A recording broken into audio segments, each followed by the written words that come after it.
Hello friends. எனக்கு இப்போ ஃப்ரீக்வெண்ட்டாக வரக்கூடிய ஒரு கொஸ்டின் என்ன அப்படின்னா, என்னால் டிஎன்பிஎஸ்சி கிளியர் பண்ண முடியுமா அப்படிங்கிறது நிறைய பேர் வந்து பார்த்தீங்கன்னா என்கிட்ட கேட்டுட்ருக்காங்க. அவங்களுக்கான ஒரு வீடியோ தான் இது. வீடியோவோட லாஸ்ட்டில் உங்களுக்காக ஒரு சர்ப்ரைஸ் இருக்குது. வீடியோவை கடைசி வரைக்கும் வந்து பார்த்தீங்கன்னா பாருங்கள், ஓகேவா? சரி, இப்போ டிஎன்பிஎஸ்சி ப்ரிப்பேர் பண்ணுறவங்க என்னென்ன கேட்டகரியில் இருப்பாங்க, ஏன்னா உங்களோட கேட்டகரி நீங்கள் என்ன பொசிஷனில் இருக்கீங்க அப்படின்னு சொல்லி பார்க்கணும்.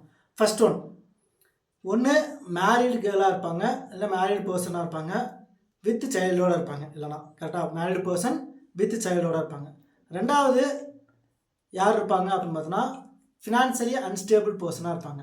அதாவது பார்ட் டைம் ஜாப் போகிறவங்க, வேலை பார்த்துக்கிட்டே படிக்கிறவங்க, அந்த மாதிரி இருப்பாங்க. அடுத்து வந்து பார்த்திங்க அப்படின்னா ஃப்ரெஷர்ஸாக இருப்போம். இப்போ தான் வந்திருப்பாங்க ஃப்ரெஷராக, எதுவுமே டிஎன்பிஎஸ்சி பற்றி தெரியாது. மேபி ஃப்ரெஷராக இருப்பாங்க, இல்லைனா காலேஜில் ஃபைனல் இயர் படிக்கிறக்கூடிய ஸ்டூடெண்ட்டாக இருக்கலாம். இந்த மாதிரி இருப்பாங்க. அடுத்து ட்ராப் அவுட் ஸ்டூடெண்ட்ஸாக வந்து பார்த்தீங்கன்னா இருப்பாங்க. ட்ராப் அவுட் பர்சன்ஸாக இருப்பாங்க, இல்லைங்களா? அடுத்து ஃபுல் டைம் ஒர்க் பண்ணக்கூடிய பர்சன்ஸாக இருப்பாங்க. ஃபுல் டைமாக ஒர்க் பண்ணக்கூடிய பர்சன்ஸு, இல்லைனா வந்து பார்த்தீங்கன்னா ஏர்லியாக வந்து பார்த்தீங்கன்னா மேரேஜ் பண்ண பர்சன்ஸாக இருப்பாங்க. அப்போ படிக்க முடியாத சூழ்நிலை இருந்திருக்கும், இப்போ படிக்கணும்னு நீங்கள் நினைக்கலாம். இன்னொன்று என்ன அப்படின்னா, ஆல்ரெடி ப்ரிப்பேர் பண்ணுற பர்சன்ஸாக இருப்பாங்க. ஆல்ரெடி ப்ரிப்பேர் பண்ணுறவங்கன்னா ஒரு 1 இயர்ஸ் 2 இயர்ஸ் 3 இயர்ஸ் எக்ஸட்ரா, ஓகேங்களா? நான் ரொம்ப நாளாக வந்து பார்த்தீங்கன்னா படிச்சுட்டு இருப்பாங்க. அவங்க ஏதாவது ஒரு இடத்துல வந்து பார்த்தீங்கன்னா லாக் ஆகி அந்த இடத்துல வந்து பார்த்தீங்கன்னா அந்த ஸ்டேஜை தாண்ட முடியாமல் இன்னும் ஜாப் வாங்காமல் இருப்பாங்க. அவங்க என்னெல்லாம் பண்ணலாம் அப்படின்னு சொல்லிட்டு பார்ப்போம், ஓகேங்களா? First married persons with child, ஓகேங்களா? கல்யாணம் ஆகி குழந்தைங்களை வந்து பார்த்தீங்கன்னா கேரி பண்ணக்கூடிய பர்சன்ஸாக இருப்பாங்க. இப்போ இந்த மாதிரி பர்சன்ஸ் என்ன பண்ணலாம், ஓகேங்களா? இவங்க தான் வந்து பார்த்தீங்கன்னா ரொம்ப டிஃபிகல்ட்டி வந்து பார்த்தீங்கன்னா ஃபேஸ் பண்ணுறவங்க. ஏன் அப்படின்னா வீட்டில் இருக்கக்கூடிய ஒர்க்கையும் பார்க்கணும், குழந்தைங்களையும் பார்த்துக்கணும், அட் த சேம் டைம் படிக்கணும். இப்போது இவங்க ரொம்ப டைம் கேப் வேறு விட்டுருப்பாங்க. ஏன்னா மேரேஜ்க்கு அப்புறம் பெருசாக வந்து பார்த்தீங்கன்னா படிச்சிருக்க மாட்டீங்க, அதனால ரொம்ப கேப் விட்டுருக்கும். அப்போ அவங்க என்ன பண்ணலாம், ஃபஸ்ட்டு வந்து பார்த்தீங்கன்னா நீங்கள் ஸ்டார்ட் பண்ணும்போது ரொம்ப படிக்காதீங்க. ஃபஸ்ட்டு வந்து பார்த்தீங்கன்னா ரொம்ப படிக்காதீங்க. மினிமம் ஒரு டைம் ஃபிக்ஸ் பண்ணிங்க, அது உங்களோட கெப்பாசிட்டி. ஒரு சிலர் வந்து பார்த்தீங்கன்னா புக் எடுத்தோடனே தூங்கிடுவோம். ஒரு சிலர் வந்து பார்த்தீங்க அப்படின்னா ஒரு 1 ஹவர் 2 ஹவர்ஸ் படிப்பாங்க, அப்புறம் ஒரு மாதிரி டல் ஆகிடுவாங்க, ஓகேங்களா? அப்போ உங்களுக்கான டைமை ஃபிக்ஸ் பண்ணிங்க. ஃபார் எக்ஸாம்பிள், இப்போ ஒரு ½ அன் ஹவர் ஃபிக்ஸ் பண்ணுறீங்கன்னு வச்சுப்போம். இப்போ ஃபஸ்ட் டே நீங்கள் ½ அன் ஹவர் ஃபிக்ஸ் பண்ணிங்க, ½ அன் ஹவர் மட்டும் படிங்க. ½ அன் ஹவர் படிச்சிருங்க. அடுத்த நாள் செகண்ட் டே என்ன பண்ணுங்கள், ½ அன் ஹவரோட ஒரு 5 மினிட்ஸ் 10 மினிட்ஸ் எக்ஸ்ட்ரா வச்சுங்க, ஒரு 40 மினிட்ஸ் உட்காருங்க. ஏன்னா ஃபஸ்ட்டு டைம் உட்காரும் பொழுது நமக்கு ரொம்ப கஷ்டமாக இருக்கும், நம்மளால் உட்காரவே முடியாது. ஆனால் நீங்கள் கண்ட்ரோல் பண்ணி அந்த இடத்த விட்டு எந்திரிக்காமல் படிக்கிறதுக்குன்னு உட்காந்துருங்க. நீங்கள் உட்கார ஆரம்பிச்சிட்டிங்களானே படிச்சிருக்கீங்க. அப்போ ஃபஸ்ட்டு அந்த இடத்த நீங்கள் ஃபிக்ஸ் பண்ணணும். இடத்த ஃபிக்ஸ் பண்ணி அந்த டைமை கொடுத்துட்டீங்க அப்படின்னாலே படிச்சிருங்க. அடுத்து 40 மினிட்ஸ்க்கு அப்புறம் அடுத்து 50 மினிட்ஸாக கன்வெர்ட் பண்ணுங்கள். அடுத்து 1 ஹவராக கன்வெர்ட் பண்ணுங்கள். அப்போது டே பை டே என்ன பண்ணணும் அப்படின்னா இன்க்ரீஸ் ஆகிட்டே போகணும். இப்போ ஃபஸ்ட் நாள் 30 மினிட்ஸ் படிச்சுட்டு அடுத்த நாள் 25 மினிட்ஸ் போகக்கூடாது. அட்லீஸ்ட் 30 மினிட்ஸ் படிக்கணும். முடிஞ்சால் அதை விட அதிகமாக தான் படிக்கணும், இல்லையா? கம்மியாக வந்து பார்த்தீங்கன்னா படிக்கக்கூடாது. ரிவர்ஸில் போகவே கூடாது. நம்மளோட டைம் வந்து பார்த்தீங்கன்னா அதிகமாகிட்டே இருக்கணும். இப்போ இந்த மாதிரி மேரிட் பர்சன்ஸ், சைல்டை வந்து பார்த்தீங்கன்னா பார்த்துக்கிறவங்க, இந்த மாதிரி பர்சன்ஸ் கிளியர் பண்ணியிருக்காங்களா அப்படின்னா, இப்போ லாஸ்ட்டாக நடந்த குரூப் 4ஓட டேட்டாவாக இருக்கலாம், குரூப் 2ஓட டேட்டா எடுத்து பாருங்கள், இன்னும் முக்கியமாக குரூப் 1ஓட டேட்டா எடுத்து பாருங்கள். ஏன்னா இப்போ ரீசெண்டாக நடந்த எக்ஸாம்ஸில் எல்லாமே குரூப் 1 முக்கியமாக பார்க்கும் அப்படின்னா அதிகமாக வந்து பார்த்தீங்கன்னா மேரிடான உமன்ஸ் தான் பார்த்தீங்கன்னா அதிகமாக வந்து பார்த்தீங்கன்னா குரூப் 1 ஆஃபீஸர் ஆகியிருக்காங்க, ஓகேங்களா? அப்போது அவங்களும் உங்கள் ஸ்டேஜ்லேயே தான் இருந்து படிச்சிருக்காங்க. அவங்களும் வந்து பார்த்தீங்கன்னா மேரிட் பர்சன்ஸ் வித் சைல்டு அந்த மாதிரி இருந்தால் முடியும். அப்போது அவங்களால முடியுது, அப்போ நம்மளாலேயும் பார்த்தீங்கன்னா கண்டிப்பாக முடியும். அதே மாதிரி இந்த மேரிடு உமன்ஸுக்கு மேரிடு பர்சன்ஸுக்கு எல்லாமே பார்த்தோன்னா கொஞ்சம் தூக்க வர மாதிரி இருந்தால் அப்போது ஒரு சின்ன சின்ன பிரேக் எடுத்துக்குங்க. ஆனால் ஸ்லீப்பியாக இருக்குது, அதனால் டோட்டலாக வந்து பார்த்தீங்கன்னா வெளியே போயிடக்கூடாது. ஒரு டைம் ஃபிக்ஸ் பண்ணி அந்த டைமில் வந்து பார்த்தீங்கன்னா நீங்கள் கண்டிப்பாக உட்காருனா உட்காந்தே ஆகணும், ஓகேங்களா? அதை பார்த்தீங்க. அடுத்து financially unstable persons. Financially unstable persons அப்படின்னா வேலைக்கு போனால் தான் நம்ம வீட்டை வந்து பார்த்தோன்னா பார்த்துக்க முடியும் அப்படிங்கிற ஒரு பர்சன்ஸ் இருப்பாங்க. இல்லைனா பார்ட் டைம் ஜாப் வரக்கூடிய பர்சன்ஸ், பார்ட் டைம்லாம் வந்து பார்த்தீங்கன்னா வேலை பார்க்கக்கூடிய பர்சன்ஸ். இவங்க 2 பேருமே ஃபஸ்ட்டு என்ன பண்ணணும் அப்படின்னு பார்த்தீங்கன்னா டைம் மேனேஜ்மெண்ட் அப்படிங்கிறது முக்கியம். இப்போ நீங்கள் பார்ட் டைம் அப்படின்னு போகும்போது ஒரு சிலர் ஹாஃப் டே போவாங்க, மார்னிங்லேருந்து ஆஃப்டர்நூன் வரைக்கும் போவாங்க, ஒரு சிலர் ஆஃப்டர்நூன் டு ஈவினிங் வரைக்கும் போவீங்க, கரெக்டுங்களா? அப்போது இந்த மாதிரி நீங்கள் எந்த டைமில் இருக்கீங்க அப்படின்னு சொல்லி பார்த்துங்க. முடிஞ்ச அளவுக்கு மார்னிங் டைமில் நீங்கள் படிக்கிறதுக்கு கொடுத்துருங்க. ஆஃப்டர்நூன் ஒர்க்குக்கு வந்து பார்த்தீங்கன்னா கொடுத்தா பெட்டராக இருக்குங்கிறது என்னோடய சஜஷன். ஆனால் உங்களோட நேச்சர் ஆஃப் ஒர்க்கை பொறுத்தவரைக்கும் நீங்கள் மாறி இருக்கீங்க அப்படின்னா பிரச்சனை இல்லை. காலையில் வேலைக்கு போய்ட்டு மதியம் படிக்கணும், நோ ப்ராப்ளம். ஆனால் நீங்கள் என்ன பண்ணாலும் சரி, ஜாபுக்கு போகிற டைமை தவிர மீதி இருக்கக்கூடிய டைமை என்ன பண்ணணும் அப்படின்னா ஃபோக்கஸ்டாக வந்து பார்த்தீங்கன்னா படிக்கணும்.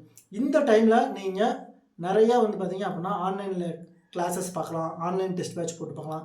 இந்த மாதிரி இப்போ பார்ட் டைம் ஜாப்க்கு போகக்கூடிய பர்சன்ஸ் மினிமம் 4 to 5 hours அது நீங்கள் எப்படி வேணுமோ உங்களோட கன்வீனியன்ட்டுக்கு மாற்றிக்கிங்க. ஒரு சிலர் என்ன பண்ணுவாங்கன்னா ஏர்லி மார்னிங் சீக்கிரமாக எழுந்திரிச்சு 3 o'clock 4 o'clock எழுந்திரிச்சு காலையில் ஒரு 2 hours 3 hours படிச்சுட்டு அதுக்கப்புறம் கிளம்பி ஜாபுக்கு போகலாம். இல்லை அப்படின்னா போயிட்டு வந்ததுக்கப்புறம் லேட் நைட் வந்து பார்த்தீங்கன்னா படிக்கக்கூடிய ஸ்டூடெண்ட்ஸும் இருப்பீங்க. அது உங்களோட கன்வீனியன்ட்டு. உங்களுக்கு எப்போ உட்காந்தா படிக்க முடியும்னு உங்களுக்கு தோணுதோ அந்த மாதிரி டைமில் இந்த பார்ட் டைம் ஜாப் பர்சன்ஸ் வந்து பார்த்தீங்கன்னா உட்காருங்க. அதுக்காக வந்து பார்த்தீங்கன்னா வேலையை ஸ்கிப் பண்ணிவிட்டு நம்ம வந்து பார்த்தீங்கன்னா படிக்கணும்னு அவசியம் இல்லை. பட் ஆனால் வேலை செய்கிற டைமை தவிர மீது எல்லா டைமும் மேக்ஸிமம் டைம் நம்ம வந்து பார்த்தீங்கன்னா இந்த ஸ்டடீஸ்க்கு அப்படிங்கிறது பார்த்தீங்கன்னா கொடுக்கணும். ஏன் அப்படின்னு பார்த்தீங்கன்னா நானும் வந்து பார்த்தீங்கன்னா ஒரு பார்ட் டைமாக கோயம்புத்தூரில் ஜாப் பார்த்துட்டு தான் இப்போது நான் ஒரு கவர்மெண்ட் எம்ப்ளாயியாக வந்து பார்த்தீங்கன்னா இருக்கிறேன். தமிழ்நாடு கவர்மெண்ட்டில் ஒரு கவர்மெண்ட் எம்ப்ளாயாக இப்போ நான் இருக்கேன். ஆனால் இதுக்கு முன்னாடி நானும் வந்து பார்த்தீங்கன்னா ஒரு பார்ட் டைம் ஜாப் பார்த்த ஒரு ஸ்டூடெண்ட் தான். ஓகேங்களா? இப்போவும் வந்து பார்த்தீங்கன்னா நான் ஸ்டூடெண்ட் தான். இன்னும் நிறையா வந்து நம்ம படிக்கும்போது எவ்வளோ படிக்கிறதே இருக்குமோ அது எல்லாமே நம்ம ஸ்டூடெண்ட் தான். ஓகேங்களா? அடுத்து வந்து பார்த்தீங்கன்னா ட்ராப் அவுட் அப்படின்னா காலேஜில் வந்து பார்த்தீங்கன்னா நீங்கள் 1 year போயிட்டு 2 years போயிட்டு ட்ராப் அவுட் ஆகிருப்பீங்க, இல்லைனா பிஜியில் போய் ட்ராப் அவுட் ஆகிருப்பீங்க. அது மேட்டரே கிடையாது.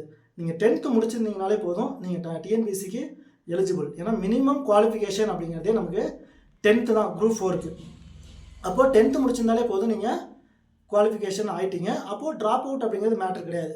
ட்ராப் அவுட் ஆன ஸ்டூடெண்ட்ஸு அவங்களுக்கும் இங்கே பெருசாக லேக் ஆகுறது என்ன அப்படின்னா லாங் கேப். ஏன்னா நம்ம காலேஜில் ட்ராப் அவுட் ஆனதுக்கப்புறம் ரொம்ப நாளாக வந்து பார்த்தோன்னா படிச்சிருக்கவே மாட்டோம், ரொம்ப ட்ராப் அவுட் ஆகும்.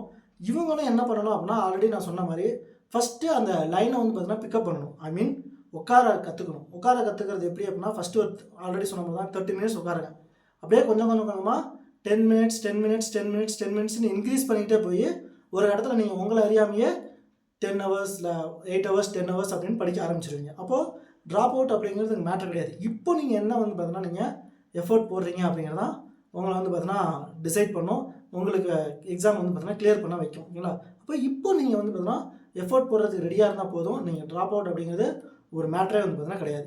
அடுத்து ஃபுல் டைம் ஒர்க்கிங் பர்சன்ஸ். இவங்க வந்து பார்த்தீங்கன்னா கொஞ்சம் நிறையாவே வந்து பார்த்தீங்கன்னா எஃபர்ட் போடக்கூடிய பர்சன்ஸ். ஏன் ஃபுல் டைம் ஒர்க்கிங் பண்ணால், ஏன்னா அவங்க மார்னிங்லேருந்து ஈவினிங் வரைக்கும் ஃபுல் டே வேலை பார்த்து பார்த்துட்டு வருவாங்க. அதுக்கப்புறம் வந்து படிக்கணும், அதுக்கப்புறம் உடம்பு டயர்டாயிரும். இது ஃபிசிக்கல் ஒர்க்கு இருக்கக்கூடிய பர்சன்ஸாக இருந்தால் ரொம்ப டயர்டாயிருவீங்க. மென்டலி ப்ரெஷர்டு இப்போ ஜாபில் இருந்தாலும் டயர்டாயிருவீங்க. அப்போ இவங்க என்ன பண்ணணும் அப்படின்னா நீங்கள் எவ்வளோக்கு எவ்வளோ வந்து பார்த்திங்கன்னா ஆஃபீஸோட ஒர்க்கை தள்ளி வச்சுட்டு நீங்கள் டிஎன்பிஎஸ்சிக்கு ஸ்டடீஸ்க்கு வந்து பார்த்தீங்கன்னா டைம் கொடுக்கணும். அதாவது எப்படி நீங்கள் கொடுக்கலாம் அப்படின்னா நீங்கள் ஆஃபீஸ் ஒர்க்கை ஆஃபீஸ்லேயே முடிச்சிடணும். ஆஃபீஸை விட்டு நீங்கள் வெளியே வந்துட்டீங்க அப்படின்னா உங்களுக்கு அந்த ஆஃபீஸோட தாட்டே வரக்கூடாது. அங்கே இருக்கக்கூடிய பெண்டிங் ஒர்க்ஸு, அங்கே இருக்கக்கூடிய ப்ரெஷரு, அங்கே இருக்கக்கூடிய ப்ராப்ளம்ஸு, இதெல்லாம் உங்களுக்கு வரவே கூடாது மீன்ஸ் அதை நீங்கள் அங்கே கரெக்டாக மெயின்டைன் பண்ணி அந்த பிரச்சனையை எக்காரணத்தை கொண்டு நம்ம ஸ்டடீஸை வந்து பார்த்தீங்கன்னா அஃபெக்ட் பண்ணிடக்கூடாது அப்படிங்கிறத நீங்கள் ரொம்ப ஃபோக்கஸ்டாக வந்து பார்த்தீங்கன்னா இருக்கணும். அப்படின்னா நம்ம என்ன பண்ணலாம் அப்படின்னா அந்த ஆஃபீஸ் ஒர்க் டைமை அந்த ஆஃபீஸ்லேயே முடிச்சுட்டு வந்துடணும். நம்ம படிக்கக்கூடிய டைமை அந்த ஆஃபீஸ் ஒர்க்கு எடுக்கவே கூடாது. இல்லை அப்போ நம்ம ஒரு ஃபார் எக்ஸாம்பிள் இப்போ 6 o'clock வரீங்க அப்படின்னா நைட்டில் வந்து பார்த்தீங்கன்னா உட்காடுறீங்க ஒரு 8 அந்த டைமில் உட்காரிங்க அப்படின்னா 8லேருந்து ஒரு 11 o'clock வரைக்கும் ஒரு 3 hours இல்லைனா ஒரு 4 hours கஷ்டம் தான், 3 hours வச்சுங்க. இல்லை கண்டினியூஸாக என்னால் உட்கார முடியாது அப்படின்னா ஈவினிங் 2 hours வச்சுங்க, மார்னிங் வந்து பார்த்தீங்கன்னா ஒரு 2 hours வச்சுங்க. ஓகேவா? இந்த மாதிரி நீங்கள் டைமை ஸ்ப்ளிட் பண்ணி அதுக்கு தகுந்த மாதிரி படிங்க. ஓகேவா? அந்த மாதிரி படிச்சிங்க அப்படின்னா நீங்கள் ஈஸியாக வந்து பார்த்தீங்கன்னா கிளியர் பண்ணலாம். ஃபுல் டைம் ஒர்க்கிங் போகிற பர்சன்ஸ்க்கு ஜாபில் நிறையா ப்ரெஷர் இருக்கும், நிறையா வந்து பார்த்தீங்கன்னா டென்ஷன் இருக்கும், பிரச்சனைகள் இருக்கும். அதெல்லாம் நீங்கள் மறந்துட்டு படித்தாதான் வந்து பார்த்தீங்கன்னா இங்கே வரணும். முடிஞ்ச அளவுக்கு அந்த டைமை வந்து பார்த்தீங்கன்னா இங்கே கொடுக்காமல் வந்து பார்த்தீங்கன்னா பார்த்துக்கணும். மினிமம் ஒரு நாளைக்கு 2 to 3 hours ஆகுது வந்து பார்த்தீங்கன்னா கண்டிப்பாக நீங்கள் படிச்சிடணும். அடுத்து இன்ஸ்டியூட் போக முடியாதவங்க இருப்பீங்க. இன்ஸ்டியூட் போக முடியாதவங்களுக்கு இன்றைக்கி சுச்சுவேஷனை பொறுத்த வரைக்கும் ஒரு பெரிய மேட்டரே கிடையாது. ஏன் அப்படின்னா இன்றைக்கி ஆன்லைனில் நிறையா ஃப்ரீ கிளாஸஸ், ஃப்ரீ டெஸ்ட்லாம் வந்து பார்த்தீங்கன்னா வந்துச்சு. நம்ம சேனல்லையுமே வந்து பார்த்தீங்கன்னா ஃப்ரீ கிளாஸ் வந்து பார்த்தீங்கன்னா ஆல்ரெடி ஸ்டார்ட் ஆகி போயிட்டுருக்கு. அந்த கிளாஸ் நீங்கள் ஃபாலோ பண்ணிங்கனாலே போதும். டெஸ்ட் பேட்சும் வந்து பார்த்தீங்கன்னா ஆல்ரெடி நம்ம வீக்லி வந்து பார்த்தீங்கன்னா டெஸ்ட் பேட்சும் வந்து பார்த்தீங்கன்னா கொண்டு போயிட்டுருக்கோம். அதை நீங்கள் பார்த்தீங்கனாலே போதும். இன்ஸ்டியூட் போகணும், நமக்கு அமௌண்ட் வந்து பார்த்தீங்கன்னா பே பண்ணணும் அப்படிங்கிற பிரச்சனையே கிடையாது. இன்றைக்கி நம்ம எல்லாருமே வந்து பார்த்தீங்கன்னா மொபைல் டேட்டா அப்படிங்கிறது கண்டிப்பாக போட்டிருப்போம். அந்த மொபைல் டேட்டாவை யூஸ் பண்ணி வீட்டில் இருந்தே நம்ம ஸ்மார்ட் ஃபோன் மூலிமா யூடியூப்பில் கிளாஸஸ் வந்து பார்த்தீங்கன்னா பார்த்துக்கலாம். நம்ம கிளாஸில் நம்ம யூடியூப் சேனல்லையும் கிளாஸஸ் வந்து பார்த்தீங்கன்னா ஆல்ரெடி போட்டுட்டு வந்து பார்த்தீங்கன்னா கண்டினியூஸாக இருக்கும். ஓகேங்களா? சரி, அடுத்து ஒரு கேட்டகரி இருக்காங்க. இவங்க ரொம்ப ஃபயராக இருக்கக்கூடியவங்க, ஃப்ரெஷர்ஸ். அதாவது காலேஜ் படிச்சுட்டு இருப்பாங்க, இல்லைனா காலேஜ் முடிச்சு இப்போ தான் வந்து பார்த்தீங்கன்னா படிக்க ஸ்டார்ட் பண்ணியிருப்பீங்க. இந்த மாதிரி பர்சன்ஸ் இன்னுமே வந்து பார்த்தீங்கன்னா காலேஜ் படிக்கக்கூடிய பர்சன்ஸ், ஒரு தேர்ட் இயர் படிக்கக்கூடிய பர்சன்ஸ், இல்லை செகண்ட் இயர் படிக்கக்கூடியவங்க, ஓகேங்களா, இன்ஜினியரிங்காக இருந்தால் ஃபைனல் இயர் படிக்கக்கூடியவங்க, இந்த மாதிரி பர்சன்ஸ் இப்போ நீங்கள் டிஎன்பிஎஸ்சி படிக்க ஸ்டார்ட் பண்ணிங்கன்னா பர்ஃபெக்டாக இருக்கும் அப்படிங்கிறத நான் நினைக்கிறேன். ஓகேவா, ரொம்ப முன்னாடியும் ஸ்டார்ட் பண்ணாமல் கரெக்டாக நம்ம டிகிரியை முடிச்சுட்டு வெளியே வரும்போது நம்ம கையில் ஒரு கவர்மெண்ட் ஜாப் அப்படிங்கிறது இருக்கும். இப்போ நீங்கள் ஃபைனல் இயர் ஸ்டூடெண்ட்டாக இருந்தால் நீங்கள் காலேஜ் அப்படிங்கிறது எப்படி படிப்போம் அப்படிங்கிறது நமக்கே தெரியும். காலேஜுக்கு அந்த டிகிரியை படிக்கிறதுக்கான ஒரு டைம் கொடுத்துடணும். அந்த டைம் கொடுத்துருங்க. மீதி இருக்கக்கூடிய டைமெல்லாம் நம்ம என்ன பண்ணணும் அப்படின்னா டிஎன்பிஎஸ்சியை ஃபோக்கஸ் பண்ணி சைட் பை சைடாக படிச்சுக்கிட்டே இருக்கணும். இவங்களும் மினிமம் வந்து பார்த்தீங்கன்னா ஒரு டைம் ஃபிக்ஸ் பண்ணி ஒரு கோல் ஃபிக்ஸ் பண்ணி வந்து பார்த்தீங்கன்னா படிக்கணும். ஏன்னா டைம் அப்படிங்கிறது ரொம்ப ரொம்ப நம்ம இப்போ இவ்வளோ நேரம் பார்த்த எல்லா கேட்டகரிஸுமே வந்து பார்த்தீங்கன்னா டைம் அப்படிங்கிறது ரொம்ப முக்கியம். இந்த ஃப்ரெஷர்ஸுக்கும் அப்படி தான். ஏன்னா காலேஜையும் பார்க்கணும், காலேஜில் நடக்கக்கூடிய ஃபங்க்ஷன்ஸ், காலேஜில் நடக்கக்கூடிய, ஏன்னா காலேஜ் பீரியட் அப்படிங்கிறது ரொம்ப முக்கியம். காலேஜில் இருக்கக்கூடிய ப்ராஜெக்ட்ஸு, அசைன்மெண்ட்ஸு, எக்ஸட்ரா இதுக்கும் நம்ம டைம் கொடுத்தாகணும். இதுக்கு கொடுத்தாலும் மீதி இருக்கக்கூடிய டைமை நம்ம வந்து பார்த்தீங்கன்னா ஃபோக்கஸ்டாக பண்ணணும். முக்கியமாக இந்த ஃப்ரெஷர்ஸாக இருக்கவங்க, காலேஜ் ஃபைனல் இயர் ஸ்டூடெண்ட்டாக இருக்கவங்க என்ன பண்ணலாம் அப்படின்னா சாட்டர்டே சண்டேஸை நல்லா வந்து பார்த்தீங்கன்னா யூஸ் பண்ணுங்கள். ஒர்க்கிங் பீப்புள்ஸும் அது மாதிரி தான். சாட்டர்டேவோ இல்லை சண்டேவோ டைம் இருந்துச்சு அப்படின்னா அந்த டைம் வந்து பார்த்தீங்கன்னா நல்லா எஃபெக்டிவாக யூஸ் பண்ணுங்கள். முடிஞ்சால் வந்து பார்த்தீங்க அப்படின்னா ஃபுல் டைமாக சாட்டர்டே சண்டேல உட்காந்துருங்க, உட்காந்து படிங்க. ஏன்னா நீங்கள் ஃபைனல் இயராக இருக்கீங்க அப்படின்னா இந்த 1 இயர் படிச்சிங்கன்னா போதும். நீங்கள் வெளியே வரும்போது நீங்கள் ஒரு குரூப் 1 ஆஃபீஸராகவோ இல்லை குரூப் 2 ஆஃபீஸராகவோ, அதாவது வித் கவர்மெண்ட் ஜாபோட வந்து பார்த்தீங்கன்னா நீங்கள் அப்படியே வந்து பார்த்தீங்கன்னா வேலைக்கு போயிடலாம். ஓகேங்களா, இது வந்து பார்த்தீங்கன்னா ரொம்ப ஒரு யூஸ்ஃபுல்லான ஒரு விஷயமா இருக்கும். இன்னும் ஒரு சில என்ன பண்ணால் காலேஜ் முடிச்சுட்டு ஃபுல் டைமாக படிக்க வருவீங்க. இவங்களுக்கு கோல்டன் ஆப்பர்ச்சுனிட்டின்னு நம்ம சொல்லலாம். ஏன் அப்படின்னா காலேஜையும் முடிச்சிருப்பாங்க. இப்போ காலேஜை பற்றின ப்ரெஷரும் இருக்காது, உடனே வேலைக்கு போகணுங்கிற ப்ரெஷரும் இருக்காது. அப்போது நல்ல ஒரு அந்த படிப்பு அப்படிங்கிற அந்த ஸ்டேஜ்லேயே வந்து பார்த்தீங்கன்னா வருவோம், பெருசாக வந்து பார்த்தீங்கன்னா கேப் விட்டுருக்காது. அப்போ இந்த மாதிரி பர்சன் தான் கோல்டன் ஆப்பர்ச்சுனிட்டி. ஏன் அப்படின்னா இவங்க ஃபுல் டைமாக உட்காந்து படிக்க போகிறீங்க. அப்போ ஃபுல் டைமாக படிக்கும்போது மற்றவங்க படிக்கிற மாதிரி நீங்களும் படிக்கக்கூடாது. நீங்கள் அதிகமாக வந்து பார்த்தீங்கன்னா டைமை கொடுக்கணும். ஓகேங்களா, மற்றவங்களாம் இப்போ பார்ட் டைம் ஜாப் போகிறவங்க 4 மணி நேரம் தான் படிக்கிறாங்க அப்படின்னா அவங்களுக்கு அவ்வளோதான் டைம் இருக்கும், அதனால் அவங்க படிக்கிறாங்க. ஆனால் நீங்கள் நிறையா வந்து பார்த்தீங்கன்னா டைம் கொடுக்கணும். 8 hours. ஓகேங்களா, 8 hours அப்படிங்கிறது கண்டினியூஸாக உட்காராதீங்க. It's not a possible. அது நிறைய பேர் சொல்லுவாங்க, நான் 8 மணி நேரம் படித்தேன், 10 மணி நேரம் படித்தேன், ஒரு நாளைக்கு 14 மணி நேரம் படித்தேன் அப்படின்னு. நீங்கள் படிக்கலாம், பட் ஆனால் எவ்வளோ நேரம் ஃபோக்கஸ்டாக படிக்கிறோம் அப்படிங்கிறத மேட்ரு. முடிஞ்ச அளவுக்கு டைமை ஸ்ப்ளிட் பண்ணி இப்போ டேக்கு எவ்வளோ நேரம் படிச்சிருக்கோம், 2 hours 2 hours 2 hours ஒரு 4 ஸ்லாபாக எடுத்துக்கங்க. அப்போ 8 hours வந்துடும், இல்லை 5 ஸ்லாபாக முடிஞ்சால் உங்களோட கெப்பாசிட்டி பொறுத்து. ஆனால் நீங்கள் 1/2 hour படித்தாலும் ஃபோக்கஸ்டாக படிக்கணும், அதுதான் மேட்ரு. ஓகேங்களா, அப்போது நிறைய டைம் வந்து பார்த்தீங்கன்னா நீங்கள் ஃப்ரெஷர்ஸ் காலேஜ் முடிச்சுட்டு நான் ஃபுல் டைமாக டிஎன்பிசியோ இல்லை யூபிஎஸ்சியோ இல்லை மற்ற கவர்மெண்ட் ஜாபுக்கு படிக்கிறேன் அப்படின்னா நீங்கள் ஃபுல் டைமாக வந்து பார்த்தீங்கன்னா உங்களோட எஃபோர்ட்டை கொடுக்கணும், ஃபுல் டைமை வந்து பார்த்தீங்கன்னா அதில் கொடுக்கணும். அந்த மாதிரி பர்சன்ஸ் வந்து பார்த்தீங்கன்னா ரொம்ப முக்கியம். காலேஜ் போகிறவங்களாம் இருந்தால் ஃப்ளெக்சிபிள் டைமில் வந்து பார்த்தீங்கன்னா கொடுத்துருங்க. ஓகேங்களா, அதுக்கப்புறம் ஏர்லி மேரேஜ், சீக்கிரமாக மேரேஜ் ஆகிருக்கும், இப்போ நான் படிக்கணும்னு நினைக்கிறவங்க அவங்களுக்கும் அதே மாதிரி தான். ரொம்ப கேப் ஆகிருக்கும், மறுபடியும் படிக்கிறதுக்கு ஸ்டார்ட் பண்ணணும். ஃபஸ்ட்டு கொஞ்சம் கொஞ்சமாக வந்து பார்த்தீங்கன்னா இன்க்ரீஸ் பண்ணுங்கள். நிறையா வந்து பார்த்தீங்க அப்படின்னா கன்சிஸ்டன்சி அப்படிங்கிறத மெயின்டைன் பண்ணுங்கள், கண்டிப்பாக வந்து பார்த்தீங்கன்னா முடிஞ்சிடும். இதையெல்லாம் தாண்டி இன்னொரு பர்சன்ஸ் இருப்பாங்க. யார் அப்படின்னா ஆல்ரெடி ப்ரிப்பேர் பண்ணிட்டு இருக்கவங்க, இல்லை ஆல்ரெடி ப்ரிப்பேர் பண்ணவங்க. ஆல்ரெடி ப்ரிப்பேர் பண்ணவங்கன்னா ஆல்ரெடி ப்ரிப்பேர் பண்ணியிருப்பாங்க, கொஞ்சம் கேப் விட்டுருக்கும், வேறு வேலைக்கு போயிருப்பாங்க, இல்லைனா வீட்டு வேலையை பார்க்க ஆரம்பிச்சிருப்பாங்க, இல்லைனா பிஸ்னஸ் பார்க்க ஆரம்பிச்சு ஏதோ எனிதிங். ஓகேங்களா, ஃபேமிலி சுச்சுவேஷனுக்கு தகுந்த மாதிரி இப்போ ரீசெண்ட் டைமில் வந்து பார்த்தீங்கன்னா ஃபீல்டில் இல்லாதவங்களாக இருப்பீங்க. அப்போது ஆல்ரெடி ப்ரிப்பேர் பண்ணவங்க புதுசாக படிக்கணுங்கிற அவசியம் கிடையாது, ஏன்னா எல்லாமே படிச்சிருப்போம். அதாவது ஒரு 70 to 80% கம்ப்ளீட் பண்ணியிருப்போம், மீதி 20% தான் நம்ம அங்கே விட்டுருப்போம். அதுதான் நமக்கு வேலை கிடைக்காம இப்போ வந்து பார்த்தீங்கன்னா நம்ம வேறு ஒரு ஃபீல்டை நோக்கி போயிருப்போம். இந்த மாதிரி ஆல்ரெடி ப்ரிப்பேர்டு பண்ண ஸ்டூடெண்ட்ஸ் என்ன பண்ணணும் அப்படின்னா ஆல்ரெடி படித்ததை ஃபஸ்ட்டு ரீகால் பண்ணுங்கள். அதுக்கு நீங்கள் டைம் கொடுங்க. இப்போ நீங்கள் மற்ற ஜாபுக்கு போயிருந்தாலும் சரி, இல்லை கேப் விட்டுறது இப்போ ஃப்ரீயாக இருந்தாலும் சரி, இல்லை இப்போ நான் படிச்சுட்டு தான் இருக்கேன் ஃபுல் டைமாக அப்படின்னா சரி, ஆல்ரெடி ப்ரிப்பேர் பண்ண ஸ்டூடெண்ட்ஸ் என்ன பண்ணலாம் அப்படின்னா ஆல்ரெடி படித்ததை ஃபஸ்ட்டு ரீகால் பண்ணிவிட்டு அதுக்கப்புறம் நீங்கள் எந்தெந்த சப்ஜெக்டில் வீக்கு, எந்தெந்த சப்ஜெக்டில் நீங்கள் இப்போ ஒரு டெஸ்ட் போட்டு பார்க்குறீங்க அப்படின்னா எந்தெந்த சப்ஜெக்டில் நீங்கள் மார்க் ஸ்கோர் கம்மியாக இருக்கிறீங்க அப்படின்னா அந்த சப்ஜெக்ட் வந்து பார்த்தா ஃபோக்கஸ் பண்ணுங்கள். அதே மாதிரி அதிகமான கான்சன்ட்ரேஷன் எங்கே கொடுக்கணும் அப்படின்னா மேக்ஸிமம் எந்த சப்ஜெக்ட்லேருந்து மார்க் கேட்குறாங்க, கொஸ்டின்ஸ் கேட்குறாங்க, for example polity, Tamil Nadu history, economics, Tamil Nadu administration, language paper, ஆப்டி, இந்த மாதிரி எந்தெந்த சப்ஜெக்டில் அதிகமான மார்க் வந்து பார்த்தீங்கன்னா கேட்குறாங்க அதில் நீங்கள் ஃபுல் மார்க் எடுத்துக்கணும். ஓகேங்களா, அப்போ நீங்கள் ஆல்ரெடி ப்ரிப்பேர் பண்ணவங்க என்ன பண்ணணும் அப்படின்னா சப்ஜெக்ட் வைஸ் அனலைஸ் அப்படிங்கிறது வந்து பார்த்தீங்கன்னா ரொம்ப முக்கியம். சப்ஜெக்ட் வைஸ் அனலைஸ் பண்ணுங்கள். சப்ஜெக்ட் வைஸ் அனலைஸ் பண்ணி அதுக்கான டைமை கொடுங்க. எந்த சப்ஜெக்ட்லாம் நீங்கள் வீக்காக இருக்கீங்களோ அதுக்கு அதிகமான டைம் கொடுத்துட்டு எனக்கு ஈஸியாக வரக்கூடிய சப்ஜெக்டாக நீங்கள் பார்த்துங்க. அடுத்து இந்த இப்போ பார்த்த எல்லா கேட்டகரியிலையுமே ஒரு காமனான ஒரு கேட்டகரி இருப்பாங்க. யார் அப்படின்னா மேக்ஸே எனக்கு வராது அப்படிங்கிறவங்க.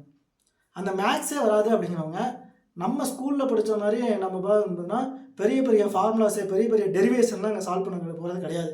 M2 M3 M4 மாதிரி நம்மங்க பெரிய பெரிய சம்மெல்லாம் தான் சால்வ் பண்ண போகிறது கிடையாது.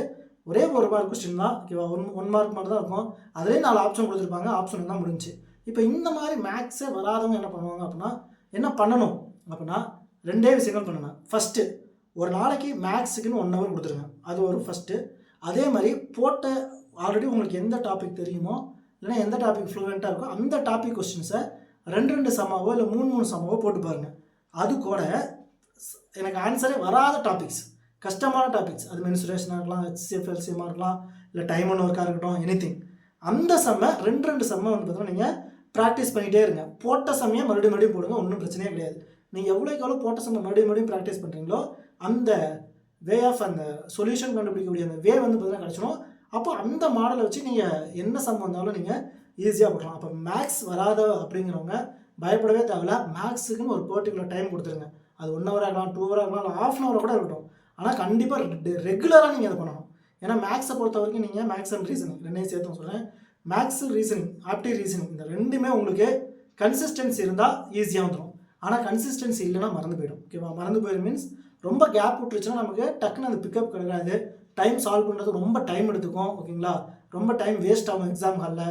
அதனால் இந்த மாதிரி பிரச்சனைலாம் வரக்கூடாது அப்படின்னா மேக்ஸுக்குன்னு ஒரு டைம் வந்து பார்த்தீங்கன்னா ஃபிக்ஸ் பண்ணி கொடுத்துருங்க. ஓகேங்களா? அதே மாதிரி இன்றைக்கி நிறைய ஆன்லைனில் வந்து பார்த்தீங்கன்னா மேக்ஸ் கிளாஸஸ் வந்து பார்த்தீங்கன்னா வீடியோஸ் போடுறாங்க. அதை நீங்கள் பார்த்து ரெகுலராக நீங்கள் என்ன டாபிக் வந்து பார்த்தீங்கன்னா உங்களுக்கு வரலையோ அதை ஃபோக்கஸ்டாக வந்து பார்த்தீங்கன்னா உட்காந்து அந்த டாப்பிக்கை வந்து பார்த்தீங்கன்னா கவர் பண்ணி அதை வந்து பார்த்தீங்கன்னா அனலைஸ் பண்ண ஆரம்பிச்சிருங்க. ஓகேங்களா? இப்போ வீடியோவோட லாஸ்ட்டாக வந்து பார்த்தீங்கன்னா உங்களுக்கு ஒரு சர்ப்ரைஸ் இருக்குன்னு சொல்லியிருக்கீங்களா, அங்கே வந்து பார்த்தீங்கன்னா வருவோம். இப்போ என்ன சர்ப்ரைஸ் அப்படின்னா, அடுத்து நடக்கக்கூடிய 2026 குரூப் 1, குரூப் 2, குரூப் 4 இந்த எக்ஸாமுக்கு கிளியர் பண்ணுறதுக்கான ஸ்ட்ராட்டஜியை நம்ம இப்போ இருந்தே ஸ்டார்ட் பண்ண போகிறோம். ஓகேவா? ஏன் இப்போ இருந்தே ஸ்டார்ட் பண்ணணும்? இன்னும் 1 இயர் இருக்குது, இன்னும் ஆனுவல் பிளான் கூட வரலையே அப்படின்னு சொல்லி நினைக்காதீங்க. நிறைய பேர் என்ன நினைப்பீங்க அப்படின்னா, ஆனுவல் பிளான் வந்ததுக்கப்புறம் பார்த்துக்கலாம், அது எப்போ எக்ஸாம் வருமோ அதுக்கு தகுந்த மாதிரி நம்ம பிளான் பண்ணிக்கலாம் அப்படின்னு சொல்லி நினைப்பீங்க. பட் ஆனால் அது ரொம்ப டிஃபிகல்ட்டி, ரொம்ப ப்ரெஷரை வந்து பார்த்தீங்கன்னா உங்களுக்கு கடைசி டைமே கொடுத்துரும். ஏன் அதனால நீங்கள் என்ன பண்ணலாம், இப்போ இருந்தே நீங்கள் கொஞ்சம் கொஞ்சமாக போகலாம். ஓகேங்களா? அப்போ என்ன பண்ணலாம் அப்படின்னா, இப்போ இருந்தே ஒவ்வொரு கிளாஸஸாக இன்னும் ஒவ்வொரு டாபிக்ஸாக வந்து பார்த்தீங்கன்னா கவர் பண்ணிகிட்டே வரணும். அப்போது இப்போ நம்ம சேனலில் ஆல்ரெடி டிஎன்பிஎஸ்சி 2026க்கான கிளாஸஸ் வந்து பார்த்தீங்கன்னா ஆல்ரெடி ஸ்டார்ட் ஆகிடுச்சு. ஜிஎஸ் கிளாஸ் ஸ்டார்ட் ஆகிடுச்சு. இது டிஎன்பிஎஸ்சி பாயிண்ட் ஆஃப் வியூ மட்டும் இல்லை, டிஎன்பிஎஸ்சி, யூபிஎஸ்சி, எஸ்எஸ்சி, இந்த மாதிரி ரயில்வேஸ் இவங்களுக்கும் வந்து பார்த்தீங்கன்னா சேர்த்து தான் வந்து பார்த்தீங்கன்னா கிளாஸஸ் வந்து பார்த்தீங்கன்னா போட்டிருக்கு. இந்த கிளாஸஸை நீங்கள் ரெகுலராக, நானும் ரெகுலராக ஒரே ஒரு கிளாஸ் தான், ஒரு நாளைக்கு ஒரு கிளாஸ் தான் அப்லோட் பண்ண போகிறேன். ஒரு டாபிக் தான் நான் அப்லோட் பண்ண போகிறேன். அந்த ஒரு டாப்பிக்கை நீங்கள் கிளியராக படித்து 1 வீக் முடிச்சதுக்கப்புறம் அந்த டெஸ்ட்டு வந்து பார்த்தீங்கன்னா ஒரு டெஸ்ட்டு வந்து நாங்கள் கண்டக்ட் பண்ணுவோம், வீக்லி டெஸ்ட்டு. அந்த டெஸ்ட்டில் என்னென்ன டாபிக் அந்த வீக் ஃபுல்லாக கவர் பண்ணியிருக்கோமோ அதை கொஸ்டினாக வந்து பார்த்தீங்கன்னா எடுத்து ப்ராக்டிஸ் பண்ணுறது ஒரு டெஸ்ட்டு வந்து பார்த்தீங்கன்னா கொடுக்க போகிறோம். இதை நீங்கள் மறக்காமல் வந்து பார்த்தீங்கன்னா ஃபாலோ பண்ணுங்கள். கண்டிப்பாக வந்து பார்த்தீங்கன்னா அடுத்த எக்ஸாமில் கண்டிப்பாக எல்லாருமே குரூப் 1, குரூப் 2, குரூப் 4 ஆஃபீஸராக வந்து பார்த்தீங்கன்னா ஈஸியாக வந்துடலாம். அதே மாதிரி எஸ்எஸ்சி, ரயில்வேஸ் படிக்கக்கூடியவங்களுக்கும் ஜிஎஸ்க்கு வந்து பார்த்தீங்கன்னா ரொம்ப யூஸ்ஃபுல்லாக வந்து பார்த்தீங்கன்னா இந்த வீடியோஸ் வந்து பார்த்தீங்கன்னா இருக்கும். ஏன்னா நான் ரொம்ப டெப்த்தாக அனலைஸ் பண்ணி தான் இந்த சப்ஜெக்ட் வந்து பார்த்தீங்கன்னா எடுக்க போகிறேன். ஆல்ரெடி நான் ஒரு இன்ஸ்டியூட்டில் வந்து பார்த்தீங்கன்னா ஒர்க் பண்ணிட்டு இருந்தேன். அங்கேயும் நான் நிறையா லேர்ன் பண்ணியிருக்கேன், நிறையா வந்து பார்த்தீங்கன்னா டீச் பண்ணியிருக்கேன். அந்த எக்ஸ்பீரியன்ஸோட இங்கேயும் வந்து பார்த்தீங்கன்னா நான் கிளாஸ் எடுக்க போகிறேன். அதை நீங்கள் மறக்காமல் வந்து பார்த்தீங்கன்னா ஃபாலோ பண்ணிக்கிங்க. அந்த கிளாஸ்க்கான ஷெடியூல் உங்களுக்கு வேணும் அப்படின்னா வீடியோவோட டிஸ்கிரிப்ஷன்லையும் சேனலோட டிஸ்கிரிப்ஷன்லையும் டெலகிராம் லிங்க் கொடுத்துருங்க. அந்த லிங்க்கை ஃபாலோ பண்ணிங்க. இந்த கிளாஸஸை பற்றின அப்டேட்ஸ் மட்டும் இல்லாமல் நிறையா கரண்ட் அஃபேர்ஸ் அப்டேட்ஸ், நிறையா மற்ற சில டேட்டாஸ் எல்லாமே அந்த டெலகிராம் சேனலில் நான் ரெகுலராக அப்லோட் பண்ணிட்டு தான் இருக்கேன். ஓகேங்களா? மறக்காமல் ஃபாலோ பண்ணிக்கிங்க. இந்த வீடியோவை உங்கள் ஃப்ரெண்ட்ஸ் எல்லாருக்கும் ஷேர் பண்ணுங்கள். சேனலை வந்து பார்த்தீங்கன்னா சப்ஸ்கிரைப் பண்ணுங்கள். உங்கள் ஃப்ரெண்ட்ஸுக்கு எல்லாருக்கும் ஷேர் பண்ணுங்கள். அவங்களும் வந்து பார்த்தீங்கன்னா இதை பார்த்துட்டு யூஸ்ஃபுல்லாக வந்து பார்த்தீங்கன்னா அவங்களோட கெரியரை ஸ்டார்ட் பண்ணிட்டோம். Thank you to all. தேங்க்யூ.